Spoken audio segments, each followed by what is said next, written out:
Le règlement européen sur les abus de marché, le règlement MAR, est venu enrichir le code monétaire et financier. Alors, quelles sont les conséquences sur notre droit boursier français? Quelles conséquences également pour les émetteurs? On en parle tout de suite dans l'Extalk.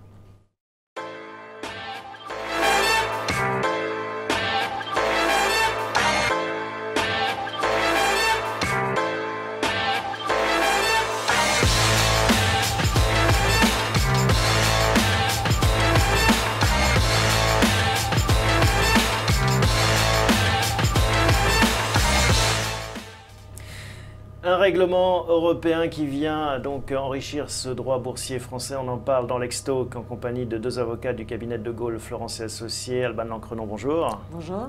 Et François Coadon, bonjour. Bonjour. Alors François, on commence avec vous.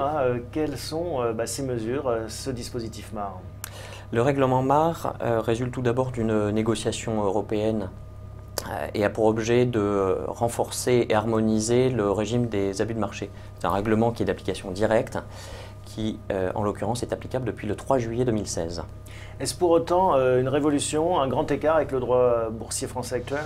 Alors le régime est très proche du régime existant. On peut dire que le droit français était déjà au standard européen. Si on résume, il n'y a pas de profonde nouveauté, mais plutôt un alourdissement du formalisme applicable qui pose quand même un certain nombre de questions en pratique. Alors justement, on va en parler avec vous, Alban. L'ambition d'un régulateur, souvent, c'est d'élargir le filet, resserrer les mailles pour éviter que les poissons ne s'échappent. Plus de contraintes donc pour les émetteurs? Alors on peut retenir trois principales contraintes pour les émetteurs. La première consiste dans l'évolution des conditions du différé de l'information privilégiée. La deuxième, qui est peut-être la plus lourde, repose sur un nouveau formalisme en matière de liste d'initiés. Et la troisième traite des pratiques, limite les pratiques de marché admises. Alors première nouveauté, donc vous le rappelez, les mesures qui encadrent le différé des communications d'informations privilégiées, qu'est-ce qu'il faut retenir? Alors, d'abord, il faut retenir le principe de base, le principe essentiel qui est que, en principe, tout émetteur doit communiquer au marché dès que possible toute information privilégiée qui le concerne, étant rappelé que ce qui est intéressant de relever, c'est que la notion d'information privilégiée est identique, similaire en France et en Europe. Il s'agit d'une information qui est confidentielle, bien sûr, précise et qui est susceptible d'avoir une influence sensible sur le cours du titre. Le principe, donc, on le rappelle, une communication immédiate. Pourquoi cette communication immédiate?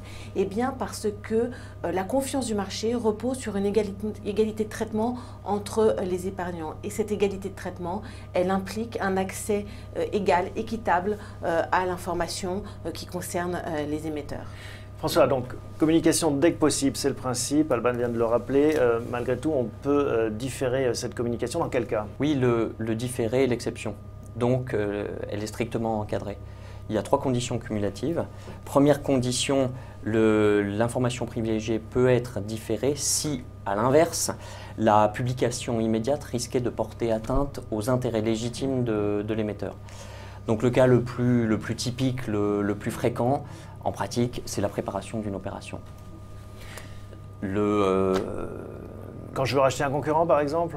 Voilà, l'offre publique, le projet d'acquisition, le projet de restructuration du groupe, la prise de participation du groupe. Vaut mieux que ça s'ébruite pas trop. Alors ça, c'est le premier principe. On peut quand même, sur ce premier principe, dire que les régulateurs ont une conception assez restrictive de cet intérêt légitime, puisqu'on a vu dans certaines décisions de la jurisprudence qu'ils ne se contentaient pas d'un affichage de l'intérêt légitime, mais qu'ils exigeaient une preuve certaine, et notamment, par exemple, le seul fait de vouloir respecter une clause contractuelle de confidentialité, en disant je n'ai pas le droit de publier l'information parce que je m'y suis engagé contractuellement, n'est pas suffisant aux yeux de l'AMF. Oui, parce qu'en fait, il y a deux plateaux dans la justice. D'un côté, défendre les intérêts légitimes des émetteurs, mais aussi de l'autre côté, défendre le marché. Oui, tout à fait. Dans le même ordre d'idées, la deuxième condition, c'est l'absence d'induire le marché en erreur. Et ça doit être apprécié pour un émetteur dans la continuité et par rapport à ses publications précédentes. Et évidemment, l'obligation la plus stricte d'assurer la confidentialité de cette information. Oui, pouvoir assurer en effet qu'il n'y ait pas une diffusion malgré soi. Voilà, donc on voit que le filet est beaucoup plus resserré, pour reprendre votre image. Il y a une nouveauté aussi, c'est l'inversion de la charge de la preuve. Auparavant, c'était le régulateur qui menait l'enquête. Absolument. En fait, il s'agit peut-être d'une nouveauté qui est moins évidente, mais à notre sens, il s'agit d'une nouveauté qui consiste en une lame de fond pour les émetteurs, puisque il ressort de ce règlement, mais également de la lecture qu'en fait le régulateur européen, l'ESMA, et puis l'autorité des marchés financiers, qui opère un renversement de la charge de la preuve. C'est-à-dire que c'est à vous de tracer et d'expliquer pourquoi et d'en conserver la trace. Pourquoi vous avez qualifié telle information d'une information privilégiée, pourquoi et à quelle date, quel jour, quelle date. Et l'intérêt est majeur puisque le régulateur pourra considérer, en fonction des éléments que vous avez vous-même tracés en interne, que si vous intervenez à tel jour, vous pouvez être poursuivi pour un abus de marché, alors que quelques heures plus tard, en fonction de l'heure que vous aurez retenue, vous ne serez pas coupable. Bon, c'est très précis, il faut vivre avec un chrono, mais ça veut dire plus de compliance pour les émetteurs? Ça veut dire plus de compliance, ça veut dire plus de procédures internes et corrélativement le fait de vérifier dans un second temps que ces procédures internes sont respectées. François, deuxième grande nouveauté, la modification du régime qui encadre les listes d'initiés. Oui, le principe préexistait, mais le formalisme a été alourdi. Alors le principe, c'est que tout détenteur d'une information privilégiée doit être inscrit sur une liste d'initiés. Alors on pourra souligner le léger paradoxe à établir une liste d'initiés par le principe de publication immédiate qui fait perdre à l'information privilégiée sa nature d'information privilégiée. Pour autant, en pratique, il y a toujours un décalage et comme Alban vient de le rappeler, on est à l'heure, à la minute. Donc on se trouve dans une situation où on a un formalisme qui a été significativement alourdi. Pour vous donner un exemple, c'est qu'il faut désormais prévoir une section spécifique pour chaque information privilégiée concernée au sein d'un groupe et vous pouvez imaginer que parfois il y en a un certain nombre. Alors, compte tenu de ces conséquences, en fait, ce qui est un point qui est important de souligner, c'est qu'on s'écarte des anciennes listes d'initiés, qui étaient des listes un peu fourre-tout, un peu parapluie, quitte à mettre tout l'organigramme du groupe. Comme ça, on était sûr d'avoir respecté l'obligation professionnelle. Non, aujourd'hui, compte tenu de ce que vous expliquez, eh bien, il faut bien travailler en amont, en interne, pour savoir précisément qui on va inscrire pour telle information. Bon, quand on entend tout ça, qu'est-ce que doit faire un dirigeant ? Voilà, c'est la question. Je suis dirigeant, qu'est-ce que je fais? Et il y a toute une série de situations délicates. Je prends un exemple.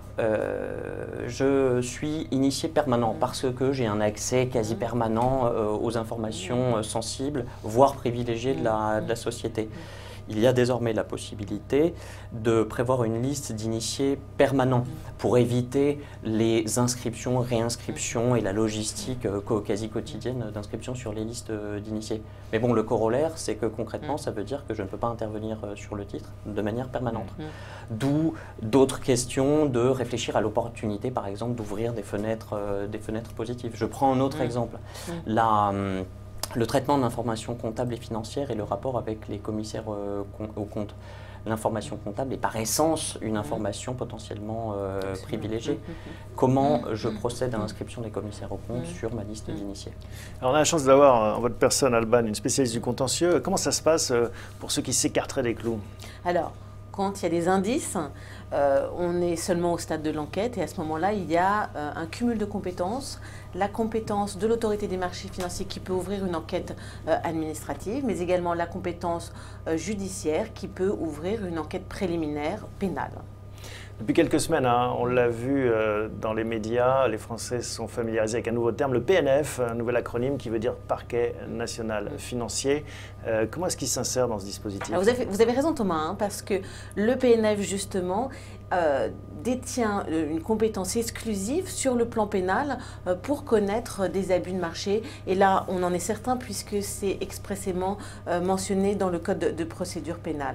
Et donc l'articulation, il y a un cumul au stade de l'enquête, compétences administratives, compétences pénales. Et en revanche, la nouveauté, puisqu'il y a eu un mouvement de jurisprudence européen qui était fondé sur le principe non bis in idem, c'est-à-dire je ne peux pas être condamné 2 fois pour des faits identiques, eh bien le Conseil constitutionnel s'est prononcé sur ce fondement et ce qui a donné lieu à une réorganisation du système. Il y a à présent un aiguillage de compétences lorsqu'il y a des indices de culpabilité, c'est-à-dire lorsque on envisage de notifier des griefs ou lorsqu'on envisage d'ouvrir une information judiciaire au pénal, voire de mettre en examen. À ce moment-là, il ne peut plus avoir de double procédure pénale administrative et il y a un aiguillage entre la compétence du PNF et la compétence de l'autorité des marchés financiers d'autre part.